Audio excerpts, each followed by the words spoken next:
tal, amigos? Ciencia y cultura hasta la sepultura. En esta serie de programas lo que vamos es a tratar de explicar asuntos de ciencia que lo que van a hacer es mejorar la forma en la que podemos vivir. Vamos a tratar también cultura, pero desde el punto de vista, la vida es cultura. La cultura de la vida para poder vivir mejor. En este programa vamos a hablar de un tema verdaderamente importante que a todo mundo nos atañe. Y lo hemos oído mencionar el calentamiento global. Y de ahí se deriva lo que se ha llamado el efecto invernadero. ¿Qué es el efecto invernadero? El sol calienta la Tierra. Es del sol de quien recibimos en la Tierra toda la energía que aquí se utiliza. La Tierra recibe esta parte, pero solo una parte de ella, pues la Tierra está protegida por la atmósfera terrestre. Esa atmósfera refleja una buena parte de los rayos que incidirían sobre la Tierra. Sin embargo, mucha de la energía que nos manda el Sol se filtra a través de la atmósfera y llega a la Tierra y la calienta. Una vez que calienta la Tierra también tiene un efecto espejo y refleja parte de esa energía, cruza la atmósfera y se regresa al espacio y va a dar a otros lugares. Sin embargo, gracias al efecto invernadero, la atmósfera refleja la energía y la devuelve a la Tierra nuevamente, como estamos viendo en las imágenes. Esto hace que la Tierra se mantenga caliente, que se mantenga calientita a la temperatura a la que nosotros queremos estar y podemos estar. La temperatura promedio de la Tierra es de aproximadamente 15 grados en todo el globo terráqueo, el promedio de esta. En Mérida creo que estamos un poquito arriba, pero en general eso es lo que hace el efecto invernadero. Y el efecto invernadero no es malo, no es malo. El problema es cuando hay un exceso de efecto invernadero. Solo por ponerles un ejemplo, el planeta Venus está más cerca del Sol. Deberíamos pensar que por eso entonces recibe más calor. Y sí, en efecto, la temperatura promedio del planeta Venus es de 450 grados centígrados. Y Venus también tiene una atmósfera, sí, como la tiene la Tierra.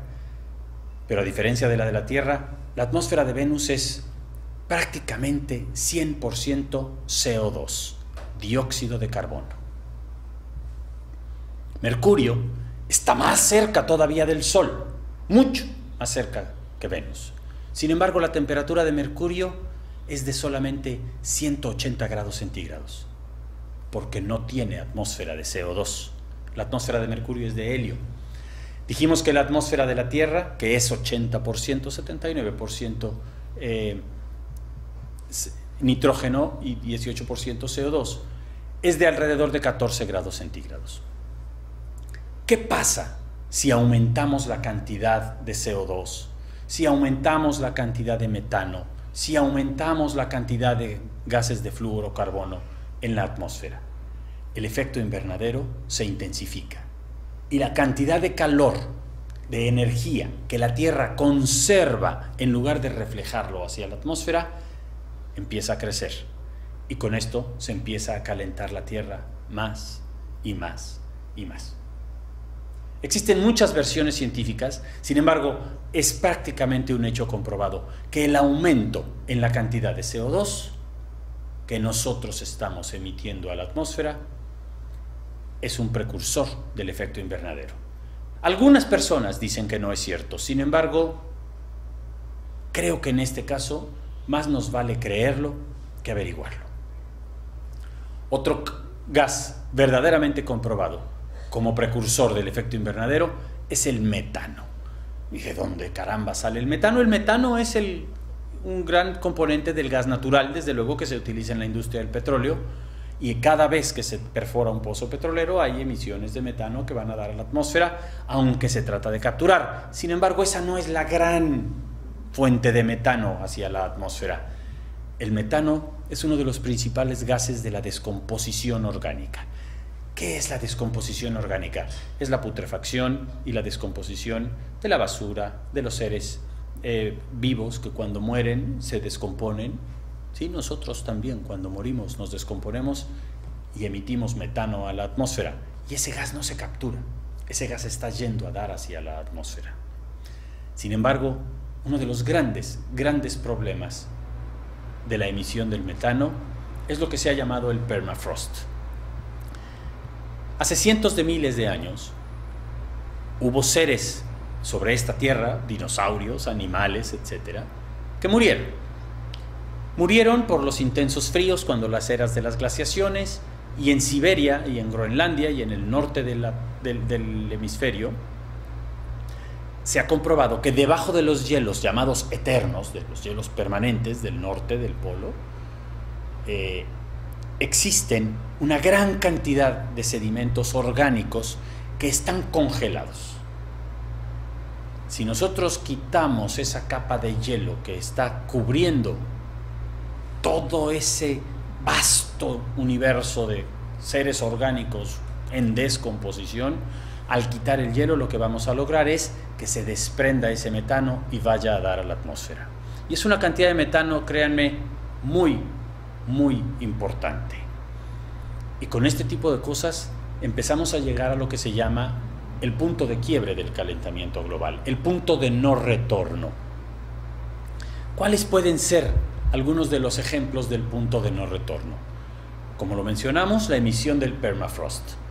Cuando este metano es emitido a la atmósfera, genera una capa mayor de gases de efecto invernadero.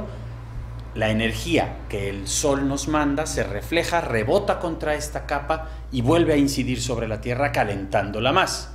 Al calentarla más, derrite más hielo, por lo tanto, se libera más metano, que a su vez es mayor y mayor precursor del efecto invernadero. Ese es uno de los primeros casos. El segundo de ellos es uno muy importante, el derretimiento de los hielos polares. Si hay más calor, el hielo se derrite. Si se derrite el hielo de los polos, del polo norte, por ejemplo, entonces habrá menos superficie de color blanco que refleja el calor. Al haber menos superficie de color blanco, esta energía se va a condensar y va a ser absorbida por la Tierra, por los océanos, por el mar Ártico, el océano Ártico. Al absorberse este calor, el mar se calienta y desprende CO2.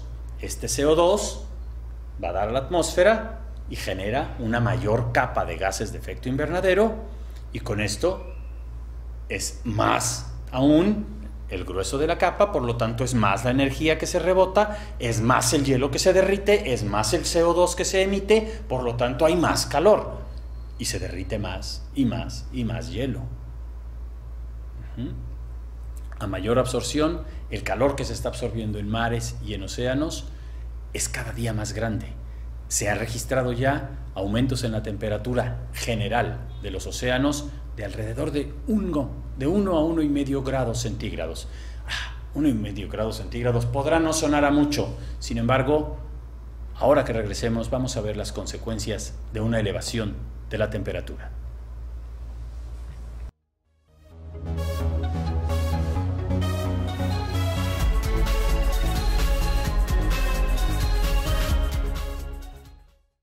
Seguimos con este asunto de lo que nos puede acarrear el efecto invernadero, el calentamiento global. Existe el hecho del derretimiento de los hielos polares. Los hielos polares, no lo malentendamos. En el Ártico no hay tierra, en el Ártico solo hay hielo, y si el hielo se derrite, el hielo del Ártico, este no va a hacer que crezca, que se eleve el nivel de los mares. El que sí hace que se eleve el nivel de los mares es el hielo que está sobre la Tierra, el hielo que está en Groenlandia, el hielo que está en Siberia, y más importante de todos, el hielo que está en el Antártico. Antártico, recordemos que es un continente prácticamente del tamaño de todo Norteamérica, pero está totalmente cubierto de hielo. Si ese hielo se derritiera en su totalidad, el nivel de los océanos subiría en varias decenas de metros, varias decenas de metros. Sin embargo, no nos espantemos, eso yo creo que no nos va a suceder ni a nosotros ni a las siguientes generaciones previsibles. ¿Qué les puedo contar? En marzo del año 2000 se desprendió lo que se tiene registrado como el iceberg más grande que se ha dado en la Tierra. Medía 270 kilómetros de largo por 40 kilómetros de ancho. Un solo trozo de hielo que se desprendió de la plataforma continental antártica. Ese sí levanta el nivel de los océanos, porque fue un hielo que estaba sobre la Tierra y cayó. Y al desprenderse y estar sobre la Tierra, desprendió permafrost y todo lo que ya dijimos que va a suceder. ¿No? Existen registros de temperatura muy fieles, muy fidedignos, digamos desde el año 1950 hasta ahora. Antes, las temperaturas de antes, cuesta mucho trabajo verlas. Sin embargo, los científicos han encontrado métodos para tomar muestras de hielos de hace cientos de miles de años y evaluar la temperatura que existía en aquellos tiempos y evaluar también el contenido del CO2 que existía en la atmósfera en aquellos tiempos. Se ha detectado de 1950 a la fecha un aumento de entre 2,5 a 3 grados centígrados en toda la Tierra. Hay quien dice que hasta 4. Sin embargo, dejémoslo en la forma conservadora y digamos que ha aumentado 2,5 grados la temperatura. Sin embargo, se proyecta que para antes del año 2020 tengamos un aumento de aproximadamente 1 grado más. No suena mucho, pero cuidado. El aumento en la temperatura puede ser devastador. Puede ser devastador por todas las condiciones que ya vimos que suceden. Con 2 grados más que se levante la temperatura, vamos a empezar a tener problemas, pero problemas muy grandes, porque la tierra caliente va a ser más caliente, pero la tierra fría va a ser más fría. Van a disminuir las cantidades de aprovechamiento del suelo agrícola. Se empiezan a generar condiciones de migración de poblaciones de una ciudad hacia otras, porque las condiciones de la ciudad ya no permiten la vida en ella, no por la temperatura, sino por las condiciones económicas y de sanidad que la rodean. 2 grados es muy grave y está confirmado que vamos a crecer 1. Si seguimos, no lo vamos a poder frenar. 4 grados hay quien la describe como el infierno sobre la Tierra. En 4 grados verdaderamente ya empieza a haber lugares no habitables.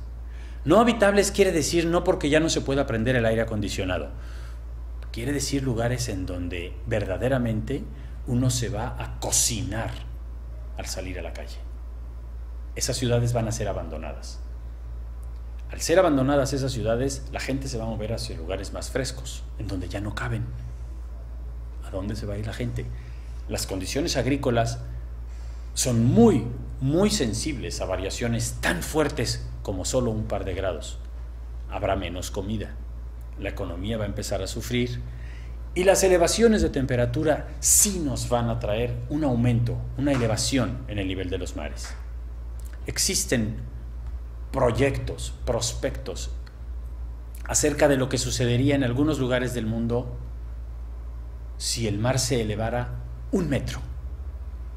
Estas fotos que ustedes están viendo no son reales, desde luego son creaciones de lo que sucedería si el mar se eleva 1 metro. Hoy, de 1950 para acá, el mar ya se ha elevado 30 centímetros. Y se estima que se va a seguir elevando cuando menos 1 centímetro al año. 1 centímetro al año puede no ser significativo, pero cuando dejemos pasar 10 años ya van a ser 10 centímetros. Y esa es la expectativa más optimista que tenemos. ¿Qué nos queda por hacer? ¿Qué podemos hacer para frenar esto?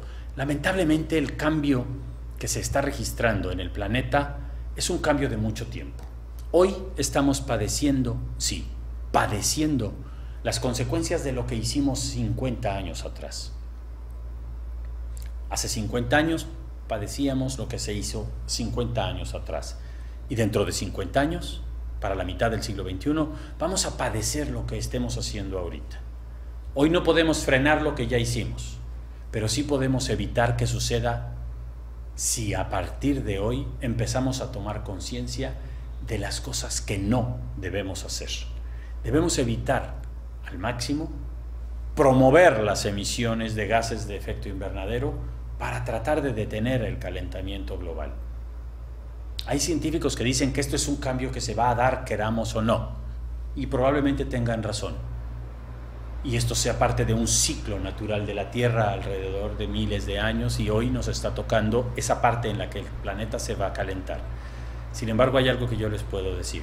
Independientemente de que el hombre sea el culpable del calentamiento global o de que sea culpa de un ciclo natural de la Tierra, en nosotros sí está el hacer que la Tierra, nuestro planeta, mantenga las condiciones de vida en las que hoy vivimos y mañana queremos estar.